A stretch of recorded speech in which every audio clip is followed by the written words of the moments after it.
Hello and welcome back to the Second Chance Live channel here on YouTube. I'm happy to see that you decided to stop by to watch this video presentation. Thank you.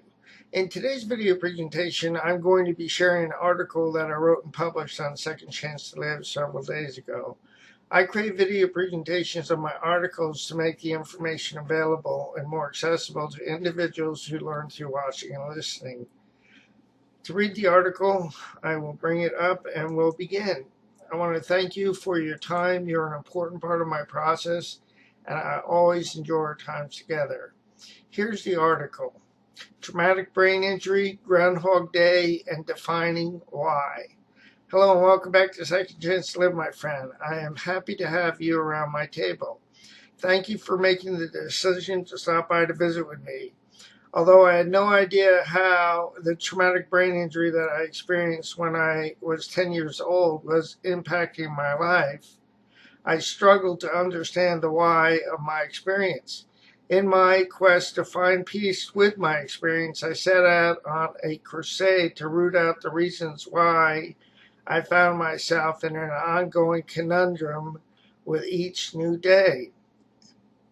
I found myself as Bill Murray found himself in the movie Groundhog Day, being unable to change the script of his existence.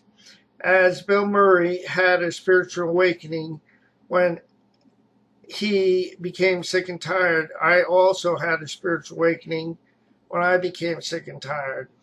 And here's a quote that I like by Dan Zadra, Z-A-D-R-A. No one can go back and make a brand new start, my friend, but anyone can start from here and make a brand new end.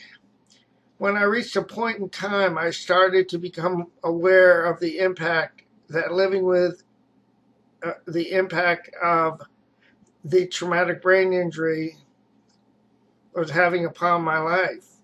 Although I looked normal, the impact of the invisible disability could no longer be denied. My awareness brought with it a lot of pain. The pain of my needing to deny the impact of a brain injury to not upset the apple carts in my life with family and friends was superseded by my need to confront my denial. The pain of confronting my denial and moving through the grieving process helped me to begin to understand and define the why of my traumatic brain injury and my invisible disability. In June 2009, I wrote an article to share what I discovered that helped me to make sense of why. I would like to share that article with you. Let me know if the article helps you to understand, define, and make sense of the why in your life. Thank you. Here's the article: Traumatic Brain Injury, Making Sense of Why. Hello and welcome back to Second Chance to Live. Thank you for making the decision to stop by to visit with me. In the last day or so, I received several emails with similar questions. Why? I believe why is a very good question. I asked that question about God, myself, and my situations for many years. As I look back on my recovery process, I believe why became an essential part of my healing process.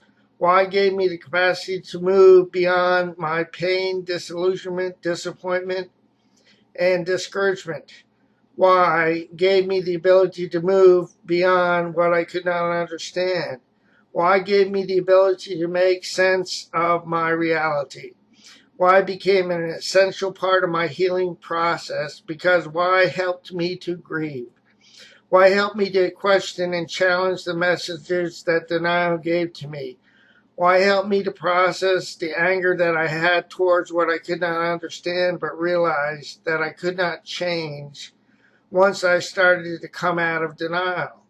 Why helped me to sort through the process of bargaining, or the what-if stage of the grieving process, as I attempted to change my reality. Why then helped me to survive what I considered to be the dark night of the soul.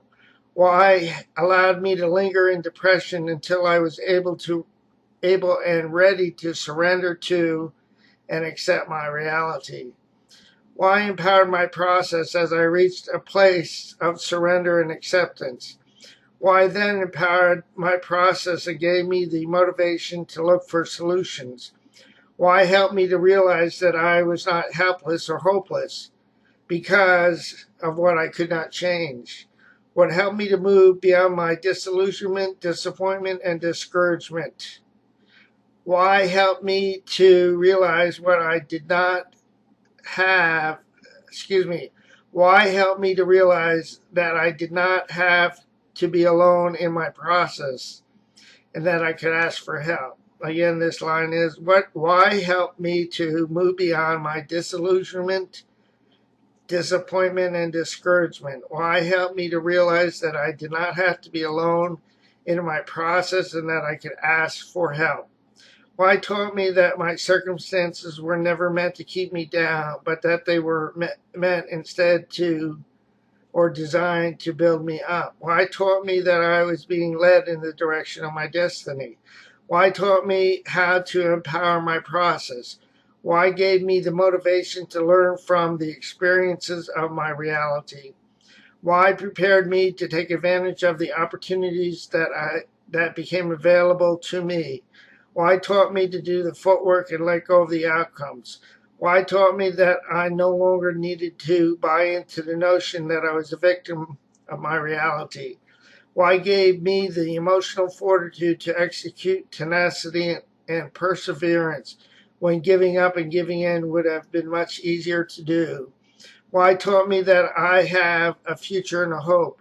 Why reinforce the reality that I will fulfill the plan and purposes for my life?